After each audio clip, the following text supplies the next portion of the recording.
दोस्तों, क्या आपको कभी ऐसा लगता है कि आपका दिमाग बिना रुके चलता रहता है? जैसे कोई छोटी सी बात भी बार बार दिमाग में घूमती रहती है और आप हर छोटी चीज पर जरूरत से ज्यादा सोचने लगते हैं। कभी किसी दोस्त ने आपके मैसेज का जवाब नहीं दिया तो आप सोचने लगते हो कि शायद मैंने कुछ गलत कह दिया। कोई नया काम शुरू करने से पहले ही आप सोचने लगते हो कि अगर फेल हो गया तो, या फिर किसी के कमेंट से परेशान होकर घंटों सोचते रहते हो कि लोग मेरे बारे में क्या सोचेंगे। अगर आपका जवाब हाँ है तो यकीन मानिए, आप अकेले नहीं हो। आज के दौर में ओवरथिंकिंग एक आम समस्या बन गई है। हम जितनी ज्यादा जानकारी ग्रहण कर रहे हैं उतने ही ज्यादा सोच में उलझ रहे हैं। लेकिन अगर आपको लगता है कि ओवरथिंकिंग सिर्फ एक मानसिक आदत है तो यह आपकी सबसे बड़ी गलती होगी। यह धीरे धीरे आपके कॉन्फिडेंस, प्रोडक्टिविटी और डिसीजन मेकिंग पावर को खत्म कर देती है। अगर इसे कंट्रोल नहीं किया गया तो यह एंजाइटी, स्ट्रेस और डिप्रेशन तक ले जा सकती है। लेकिन चिंता मत करो, आज मैं आपको ओवरथिंकिंग को जड़ से खत्म करने के 5 सबसे पावरफुल तरीके बताने वाला हूं। ये कोई मोटिवेशनल बातें नहीं हैं, बल्कि प्रैक्टिकल साइकोलॉजी बेस्ड टेक्निक्स हैं जो आपकी जिंदगी को पूरी तरह बदल सकती हैं। दोस्तों, ओवरथिंकिंग की सबसे बड़ी दिक्कत यह है कि हमारी सोच एक गाड़ी की तरह है जिसका ब्रेक फेल हो गया है। ये बिना रुके चलती रहती है, एक ही विचार को 1000 बार घुमाती रहती है। लेकिन हर समस्या का हल होता है और इस समस्या का हल है स्टॉप टेक्निक। स्टॉप का मतलब है एस। स्टॉप जैसे ही आप खुद को ओवरथिंकिंग करते हुए पकड़ें, तुरंत खुद को रोक लें। कहें बस अब बहुत हुआ। टी, टेक अ ब्रेथ। एक गहरी सांस लें और छोड़ें। यह आपके दिमाग को शांत करने और उस नेगेटिव थॉट से बाहर निकलने में मदद करेगा। ऑब्जर्व। अब ध्यान से देखो कि आप क्या सोच रहे थे। क्या यह वाकई इतना जरूरी है जितना आप इसे बना रहे हैं? ज्यादातर मामलों में जवाब होगा नहीं। P, proceed positively. अब उस नेगेटिव थॉट को एक पॉजिटिव थॉट से रिप्लेस करो। उदाहरण के लिए, अगर आप सोच रहे हैं अगर मैं फेल हो गया तो खुद से कहें अगर मैं कामयाब हो गया तो। इस स्टॉप टेक्निक को अपनी जिंदगी में लागू करो और देखो कैसे आप ओवरथिंकिंग की उस गाड़ी का ब्रेक बन जाते हैं। दोस्तों, ओवरथिंकिंग की जड़ में एक बहुत बड़ी वजह छिपी होती है, कमी एक्शन की और ज्यादा रिएक्शन की। हम सोचते तो बहुत कुछ है, प्लान बनाते हैं, लेकिन करते वक्त पीछे हट जाते हैं। कल्पना कीजिए, आप एक ऐसी नदी के किनारे खड़े हैं जो आपको आपकी मंजिल तक ले जा सकती है, लेकिन आप नदी में कूदने से डर रहे हैं। सोच रहे हैं कि पानी ठंडा होगा, गहरा होगा, पता नहीं क्या होगा। अब आप घंटों बैठकर नदी के बारे में सोच सकते हैं, पानी के बारे में, अपनी मंजिल के बारे में, लेकिन जब तक आप उस नदी में छलांग नहीं लगाएंगे तब तक आप अपनी मंजिल तक नहीं पहुंच पाएंगे। ठीक यही बात ओवरथिंकिंग पर भी लागू होती है। जितना आप सोचेंगे उतना ही आप डरेंगे, उतना ही आप पीछे हटेंगे।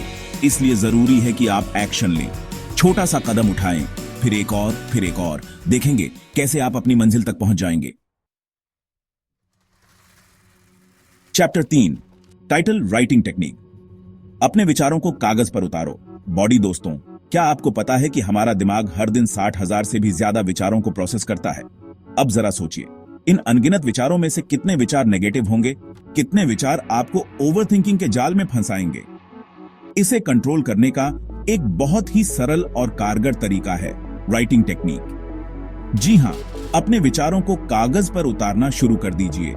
जब आप अपने विचारों को लिखते हैं तो आप असल में उन्हें अपने दिमाग से बाहर निकालकर सामने ला रहे होते हैं। इससे आपको यह समझने में मदद मिलती है कि कौन से विचार तर्कसंगत हैं और कौन से विचार आपको बेवजह परेशान कर रहे हैं।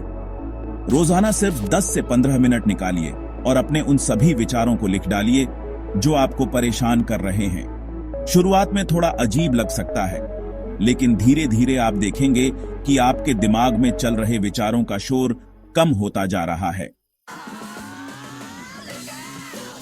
Chapter 4, title control what you can, ignore the rest. जो आपके बस में नहीं उसे जाने दो। बॉडी दोस्तों, ओवरथिंकिंग करने वाले लोग अक्सर उन चीजों के बारे में सोचते रहते हैं जो उनके कंट्रोल में नहीं होती। वे भूतकाल की गलतियों को लेकर पछताते रहते हैं या भविष्य की अनिश्चितताओं को लेकर चिंतित रहते हैं। लेकिन सच तो यह है कि जो बीत गया उसे बदला नहीं जा सकता और जो होना है वो होकर रहेगा। ऐसे में जरूरी है कि हम अपना ध्यान और ऊर्जा उन चीजों पर केंद्रित करें जो हमारे कंट्रोल में हैं। उदाहरण के लिए आप इस समय इस वीडियो को देख रहे हैं। हो सकता है कि आपके मन में यह विचार आ रहा हो कि क्या होगा अगर मुझे ये वीडियो पसंद ना आए। लेकिन इस विचार पर ज्यादा सोचने का कोई फायदा नहीं है, क्योंकि यह आपके कंट्रोल में नहीं है। आपके कंट्रोल में क्या है? आपके कंट्रोल में है इस वीडियो को देखने का फैसला, इसे ध्यान से सुनने का फैसला और इन तरीकों को अपनी जिंदगी में लागू करने का फैसला। इसलिए अगली बार जब भी आप खुद को ओवरथिंकिंग करते हुए पाएं, तो खुद से पूछें, क्या ये मेरे कंट्रोल में है? अगर जवाब नहीं है, तो उस विचार को जाने दो, उसे अपने ऊपर हावी मत होने दो। Chapter 5, title, meditation and physical activity. शरीर को एक्टिव रखो, दिमाग अपने आप शांत होगा। बॉडी दोस्तों, क्या आपने गौर किया है कि ओवरथिंकिंग तब सबसे ज्यादा होती है जब हमारा शरीर शांत होता है और दिमाग ज्यादा एक्टिव? ऐसा इसलिए होता है क्योंकि जब हमारा शरीर थका हुआ नहीं होता तो दिमाग बेकार के विचारों को बुलाने शुरू कर देता है। इसलिए ओवरथिंकिंग से बचने का सबसे आसान और कारगर तरीका है अपने शरीर को एक्टिव रखना। नियमित रूप से व्यायाम करें, टहलने जाएं, योग करें, डांस करें, कुछ भी करें जो आपको पसंद हो और आपको शारीरिक रूप से सक्रिय रखे। साथ ही मेडिटेशन को अपनी दिनचर्या का हिस्सा बनाएं। मेडिटेशन आपको अपने विचारों को नियंत्रित करना, अपने दिमाग को शांत करना और वर्तमान क्षण में जीना सिखाता है। शुरुआत में 5 से 10 मिनट मेडिटेशन से शुरुआत करें और धीरे धीरे समय बढ़ाते जाएं। आप देखेंगे कि आपका दिमाग शांत और फोकस्ड होता जा रहा है। आउटरो, टाइटल, निष्कर्ष, ओवरथिंकिंग को हमेशा के लिए खत्म करो। बॉडी दोस्तों, ओवरथिंकिंग कोई रोग नहीं है, यह तो बस एक आदत है और हर आदत की तरह इसे भी बदला जा सकता है। आज आपने 5 पावरफुल टेक्निक्स सीखे हैं। Stop technique, action overthinking, writing technique, control what you can और मेडिटेशन एंड फिजिकल एक्टिविटी। इन तरीकों को अपनी जिंदगी में लागू करो और देखो कैसे आपका दिमाग शांत होता है, आपका फोकस बढ़ता है और आप बिना किसी डर के सही फैसले ले पाते हैं। याद रखना, जिंदगी जीने के लिए है, सोचते रहने के लिए नहीं। तो आज से ही ओवरथिंकिंग को ना कहो और एक खुशहाल और सफल जिंदगी जियो। अब मुझे कमेंट करके बताओ, आपको सबसे ज्यादा ओवरथिंकिंग किस चीज पर होती है? और हाँ, अगर आपको यह वीडियो पसंद आई हो तो इसे लाइक, शेयर और सब्सक्राइब जरूर करें।